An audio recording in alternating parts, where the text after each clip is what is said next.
Copy cat king, और वो भी चीन। दिल्ली की एआई समिट में जब चीनी रोबोट की नुमाइश हुई तो सोशल मीडिया पर मजाक उड़ने लगा, लेकिन कहानी में ट्विस्ट तब आया जब चीनी सोशल मीडिया हैंडल से भारत पर ही तंज कसे जाने लगे। सवाल ये है, क्या चीन को नकल पर हंसने का हक है? वो देश जिसकी मोबाइल इंडस्ट्री से लेकर इलेक्ट्रॉनिक्स, ऑटोमोबाइल और टेक सेक्टर तक कॉपी के ग्लोबल उदाहरण भरे पड़े हैं। आज हम बात करेंगे कैसे चीन ने नकल को शर्म नहीं बल्कि स्ट्रैटेजी बनाया, कैसे कॉपी से शुरू हुआ सफर अब इन्वेंशन तक पहुंच चुका है और भारत के लिए इसमें क्या सबक छिपा है। वीडियो को अंत तक देखिए क्योंकि कहानी का सबसे अहम हिस्सा आखिर में है। चीन में एक शब्द है शानझाई, इसका मतलब होता है डकैतों का अड्डा। मॉडर्न चीन में यह शब्द उन इलाकों के लिए इस्तेमाल होने लगा जहां दुनिया भर का नकली या पायरेटेड सामान बनता है। वही सामान जिसे हम भारत में कहते हैं नो गारंटी वाला, चले तो चांद तक न चले तो शाम तक। लेकिन यहीं से चीन की असली कहानी शुरू होती है। दुनिया जहां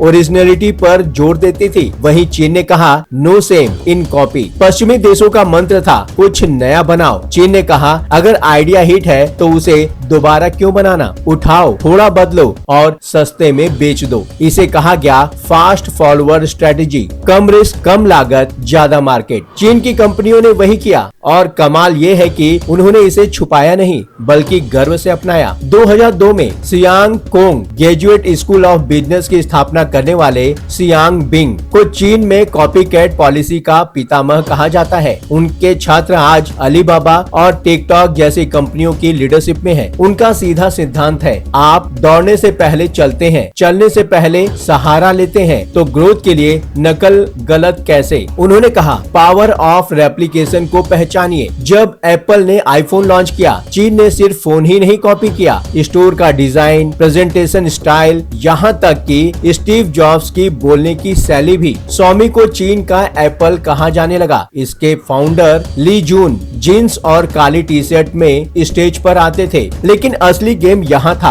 आधी कीमत। आज स्वामी दुनिया की सबसे बड़ी स्मार्टफोन कंपनियों में से एक है। सिर्फ वही नहीं, ओप्पो, वीवो, रियलमी ने सैमसंग और एप्पल को कई बाजारों में टक्कर दी, कहीं कहीं पछाड़ भी दिया। चीन की ऑटो इंडस्ट्री में तो मामला और आगे चला गया। लैंडविंड की लैंडविक्स X7 लगभग हुबहू रेंज रोवर इवोक जैसी सुझाव ईगल ने पहुंचे और फरारी के डिजाइन को मिलाकर हाइब्रिड कार बना डाली। केस भी हुए, लेकिन चीनी अदालतें घरेलू कंपनियों के साथ खड़ी रही। जब पैसा आया, चीन ने कॉपी छोड़कर खरीदना शुरू किया। गिले ने वॉल्वो को खरीद लिया, शाइक मोटर अब MG मोटर चलाती है, लेनोवो ने मोटरोला को खरीद लिया। अब सिर्फ कॉपी नहीं, ब्रांड और टेक्नोलॉजी भी अपने नाम। चीनी सरकार ने अनलिमिटेड फंडिंग, सब्सिडी, सस्ती जमीन, सस्ती बिजली, कानूनी सुरक्षा और सबसे बड़ा कदम गूगल, फेसबुक, ट्विटर को बैन किया। नतीजा बैजू, वीचैट, वाइबो फले फूले। कॉपी का नया वर्जन देसी नाम के साथ, कहे तो